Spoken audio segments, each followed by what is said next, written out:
salas de couro cru, trancadas a cadeado, guardavam dinheiros e joias. Escondidas nas profundezas da caatinga, protegida pelo amaranhado de folhas das macambiras, a bagagem foram colocada ali por Maria de Déa e Lampião. O casal estava certo de que, sob os cuidados dos pais de Maria, a quem confiaram as chaves, a burra estaria a salvo das volantes. Enganaram-se. O sargento José Muti repousava em sua casa, em Santa Brígida, quando recebeu a visita de José de Oliveira, o Zé de Déa, irmão de Maria. Corria o mês de agosto do ano de 1933. Muti se interessa por 2 malas de Lampião. Frente ao ar de interrogação do sargento, prosseguiu: estão em Malhada da Caiçara, com tudo que Lampião e Maria possuem. Vá amanhã na fazenda, que eu e meu pai mostraremos a você. No dia seguinte, na companhia de outros 3 integrantes da volante, Muti compareceu ao local. Foi recebido por Zé de Déa e o pai, Zé de Filipe.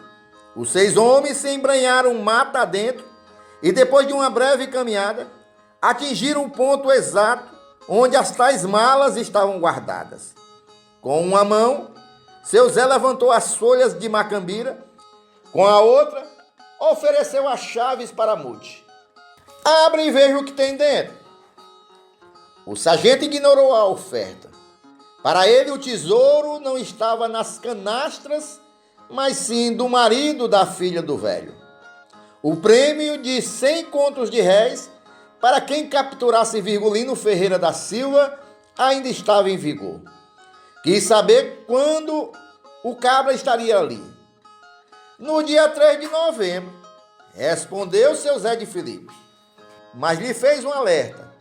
Geralmente Lampião vinha acompanhado de outros asseclas e permanecia a certa distância do local.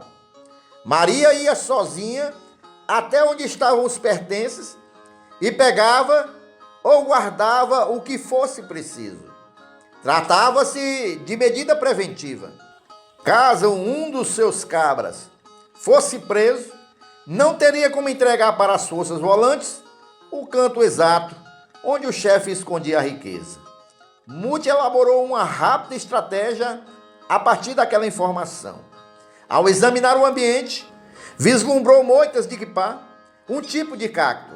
Escondeu-se atrás delas, testando sua eficácia como tocaia. Está muito perto, homem, opinou Zé de Déa. Depois de finalmente encontrar uma boa posição para mirar Lampião, o sargento, o irmão e o pai de Maria voltaram para a casa da fazenda. Lá, uma cuia de pipoca, gentileza de Dona Déa, aguardava-os. O oficial comeu uma parte do lanche e levou o restante para os 3 oficiais que o acompanhavam e permaneciam no mato, estudando o cenário da planejada captura. Depois da visita, o sargento voltou para sua rotina e passou as semanas seguintes tentando controlar a ansiedade pela proximidade do grande dia. Em 3 de novembro, derrotaria Virgulino. Seria alcançado a condição de herói nacional e, com a fortuna recebida, mudaria de vida. Faltavam poucos dias para a data, quando Muti recebeu nova visita de Zé de Déa em sua casinha modesta, que poderia se transformar em um belo casarão caso tudo corresse de acordo com o planejado. Mamãe não concordou com a tocaia. Diz que vocês podem matar Maria também, disse o visitante. Depois de dar a má notícia, apresentou uma contraproposta. Na ocasião acertada, o sargento iria para a Malhada da Caiçara, vestido como vaqueiro de bode. Zé o apresentaria a Lampião e, durante a troca de cumprimentos, os 2 derrubariam o homem. O velho Zé de Filipe ficaria encarregado de segurar Maria. Muti que se orgulhava do sangue italiano a lhe correr nas veias, ficou ligeiramente ofendido com a proposta. Você está me achando com cara de vaqueiro de bode? Quando o Lampião desconfia, já está agarrado, desconversou Zé de Déa. O sargento pediu 3 dias para pensar na proposta. Ao fim do prazo, aceitou a oferta, mas exigiu que o plano não fosse compartilhado com Dona Déa. Zé concordou com a condição. No dia 3 de novembro, Muti se fantasiou de vaqueiro, dirigiu-se à malhada da caiçara e ficou à espera do homem. Lampião, cidadão pontual e de palavra, chegaria logo depois. Os homens de Muti, tocaiados perto do local das malas, viram quando o cangaceiro encerrou o passo a cerca de 1000 metros do tesouro. Dali, em vez de seguir em frente, descreveu um círculo em torno do esconderijo, observando os arredores, tal qual um felino rondando a presa. Antes que pudesse encerrar uma nova volta, o jaguar bravio do Nordeste se esvaiu pela mata, desaparecendo misteriosamente, como se tivesse virado cacto. Zé e seu pai não haviam segurado a língua. Contaram toda a trama para Dona Déa, que deu seu jeito de avisar ao capitão. Frustrado ao perceber que não embolsaria os 100 contos de réis, José Muti chegaria ainda a uma dolorosa conclusão. Dentre os genros, era de Lampião que a velha gostava mais. Na ocasião daquela mal-sucedida emboscada, Muti estava amigado com Antônia fazia 6 meses. Aos 20 anos e 3 a menos do que a irmã Maria de Déa, Tonha despertara a paixão do sargento com predicativos que, dentro de 1 ano, seriam apresentados como razão para abandoná-la em avançado estado de gravidez. Com o corpo e cabelo cheirando a alecrim do campo, conforme descreveria o militar, a jovem encantaria o companheiro com sua total ausência de educação doméstica cristã. Se a versão contada por José Muti fosse verdadeira, os 2 genros de seu Zé de Filipe e de Dona Déa jamais compartilharia uma carneirada no almoço de domingo. Nesse caso, também é possível concluir que Lampião não ficara sabendo da participação do sogro e do cunhado na cilada. A mãe de Maria, que nunca escondera a admiração por Virgulino, certamente sabia de sua crueldade com os delatores. O mais provável é que ele tenha sido alertado quanto à presença de macacos na região quando já estava nas proximidades da fazenda. Afinal, por causa de Maria de Déa, o lugar vivia na mira das volantes, de maneira que a informação não o surpreenderia. Isso explicaria o motivo pelo qual Lampião teria chegado a ir até a malhada da caiçara, mas recuara antes de se aproximar das malas. Os soldados a serviço de Muti, de tocaia, também estavam ali apenas para lhe dar apoio. Deveria caber ao sargento a glória máxima de disparar a bala que encerraria a vida do fora da lei mais procurado do Brasil.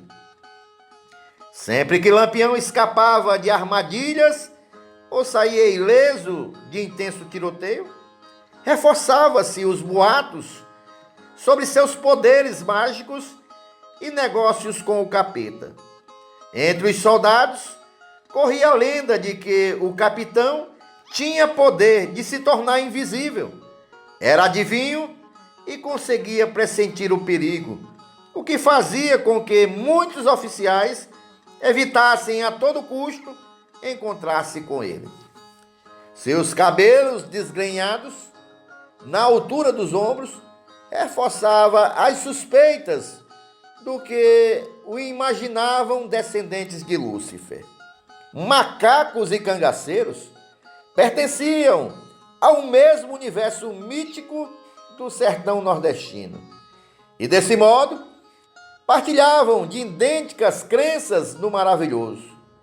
Acreditava-se que o rei do cangaço sabia ler as estrelas, previa chuva e seca, podia traduzir os sons da caatingas, mugido de boi, piado de coruja e rugido de onça, e interpretar os sonhos.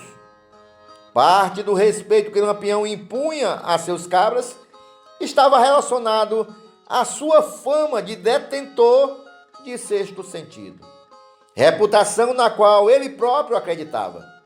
Virgulino levava muito a sério os avisos da natureza e do além. Gatos miando na madrugada era prenúncio de desgraça. Se de manhã testemunhasse um cachorro olhando para ele enquanto fazia cocô, logo receberia alta soma em dinheiro. Sonhar com uma moça experimentando roupa era a morte na certa. Cobra trazia felicidade.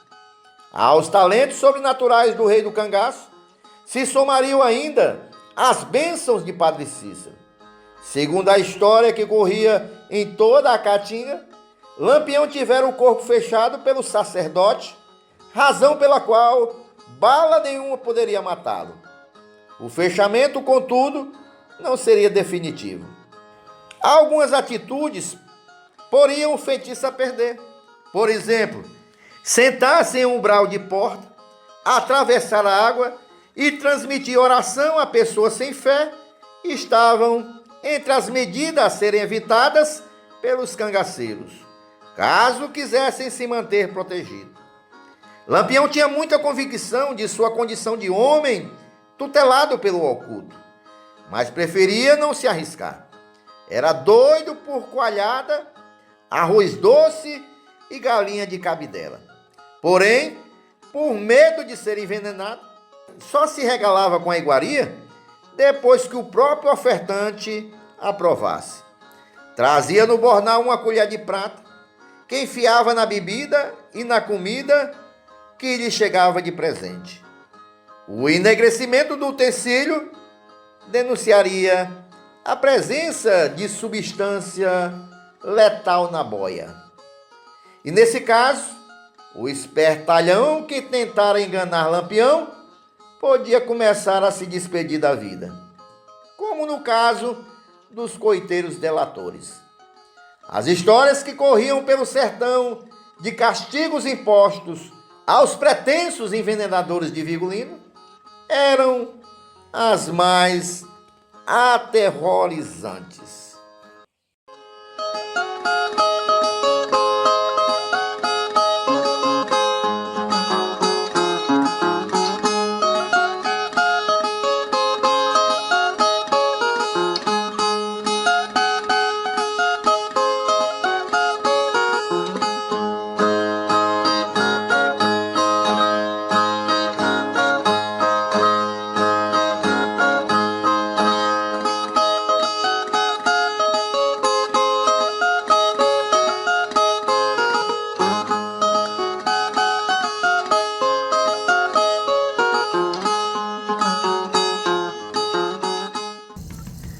Olá, amigos do canal Nas Pegadas da História.